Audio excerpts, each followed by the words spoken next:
I have the utmost sympathy and respect for the people who've worked with us in Afghanistan and have had to flee the horrors of the Taliban. But a harsh reality is dawning, Anne, and it transpires that 2/3 of British councils have said we cannot take a single Afghan evacuee. We are bursting at the seams. We are full.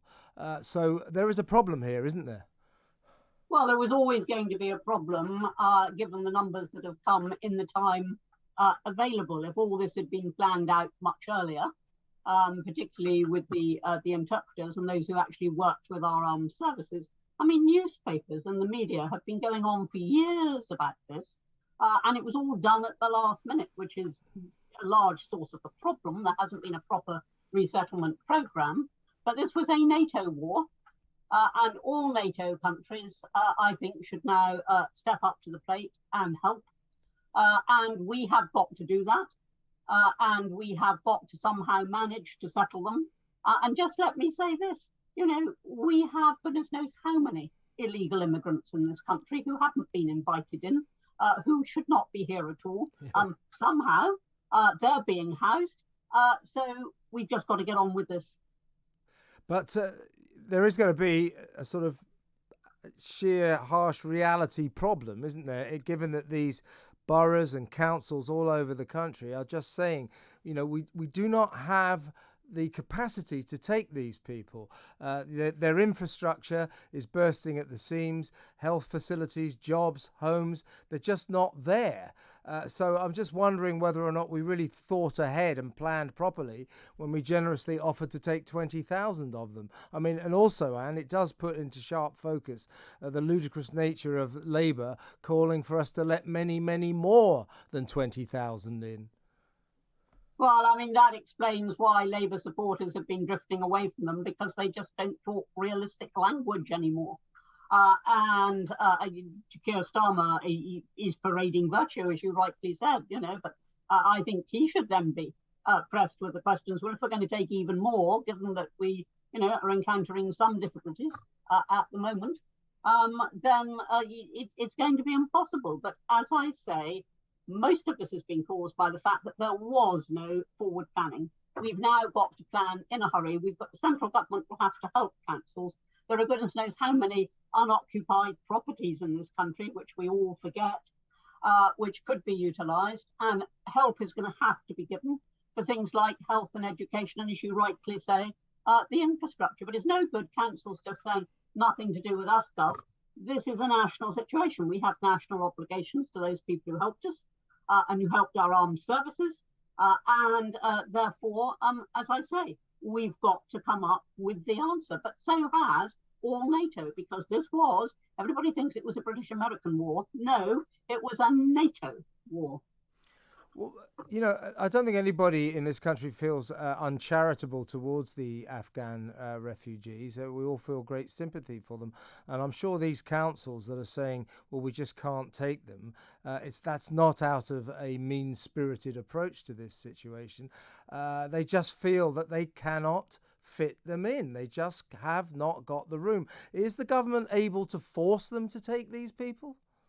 Well, I rather hope that the government will do just that. On the other hand, I'd rather that the councils did it of their own free will, because if they do that, there won't be resentment towards the people that they've got to resettle.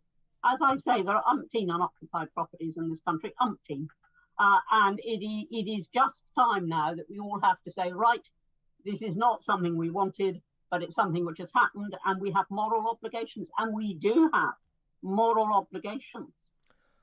Yeah, I agree with that. I absolutely agree. As I say, I have the utmost respect and sympathy for these poor people who, by the way, have been yanked away from all they've ever known. It's such a huge thing for anyone to go through. They're now in a country they don't know, they don't understand. It's a terrible wrench for them, and I feel very, very sorry for them. But I think people around the country are just saying, well, generally speaking, how many more people can we take in here? There are 67 million people crammed onto this tiny island. It's one of the most crowded countries on the face of the earth. You and I are always discussing the migrant problem generally as they continue to stream across the channel and they come in on aeroplanes and by other methods. We've got the Hong Kong people coming here as well.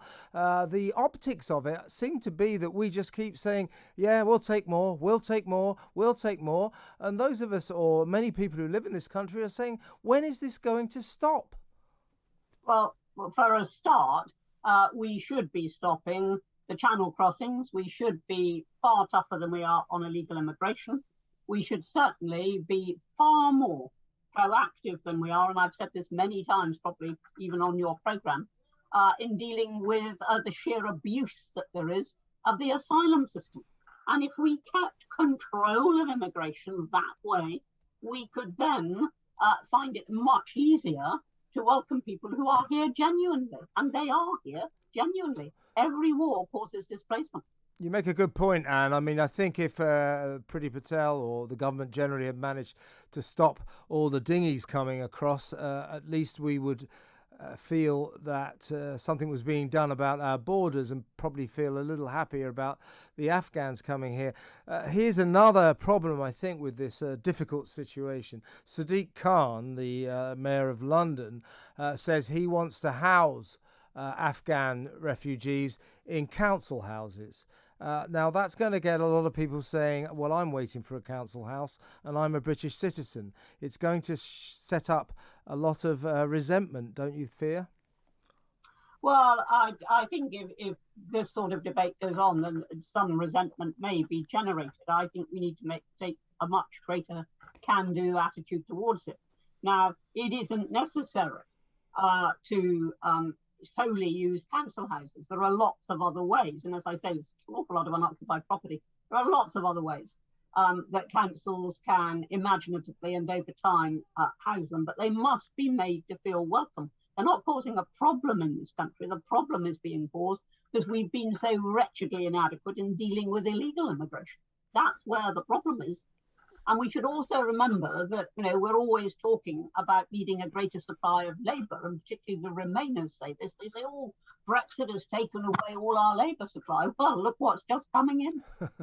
We've just been discussing on my programme the fabled Boris reshuffle, which experts believe will happen probably December or January after the COP26 conference. Do you think that we concluded that Priti Patel, the Home Secretary, at the very least, may be on shaky ground, and that it's time for a change there, because while she's done a lot of tough talking, the situation, particularly in terms of the cross-channel migrants, has just got worse and worse and worse. We were having record day after record day after record day. She doesn't seem to do anything about it. She says everything will be sorted out by my Immigration and Borders Bill. Those who've read the 56 pages of that bill say it most definitely will not be sorted out. So do you think we need a new pair of hands on this increasing migrants problem that we've got? I'm afraid, with regret, I do have to say that. I like Priti Patel, and she's hardly said a word in her whole time as Home Secretary with which I disagree. Problem has been that the words have not been followed with action. And what you desperately need in the Home Office is a very firm approach and actual action, as opposed to simply words. And all we've had from Priti, I'm afraid, and many of her proposals have made excellent sense, but where are they? Where's the enactment of them? It isn't. Yeah, there was a story that came out earlier this week that of the 12,500 cross-channel dinghy migrants that have arrived on our beaches this year, a massive record, by the way. We're heading for at least 20,000 this year, so far ahead of last year, you wouldn't believe it. 12,500, not a single one has left this country. Every single one of them is here. Also, another story that I noticed, 1 in 6 of our migrants currently waiting for their applications for political asylum to be processed. And by the way, these applications for political asylum, 87% of them are filed by young men. young males. In other words, it's doubtful that they're political asylum seekers, that they're economic migrants more than anything. 1 in 6 of our migrants have been rejected for asylum in other countries. So the word is out that once you get rejected and say you come to Britain, we're the softest touch in the world. We are the softest touch in the whole of the West for this reason. Somebody comes and says, I claim asylum, and we don't automatically detain that person while we examine the claim. So this is the easiest country in which to simply go off the radar. We don't have national identity cards. We don't practice detention. We do have a very flourishing underground economy, and that is where they disappear. And so the message goes out, and I've been saying this now for 20 years. The message goes out. Once you get into Britain, you're very unlikely to be removed. That is why we are a magnet for so many people. Tell you what, and when this reshuffle happens, I think you should go back into the Tory party and take the job of Home Secretary. What do you reckon? They wouldn't have me. Well, I'd have you every day of the week. Thank you so much for your time. Always a pleasure to talk.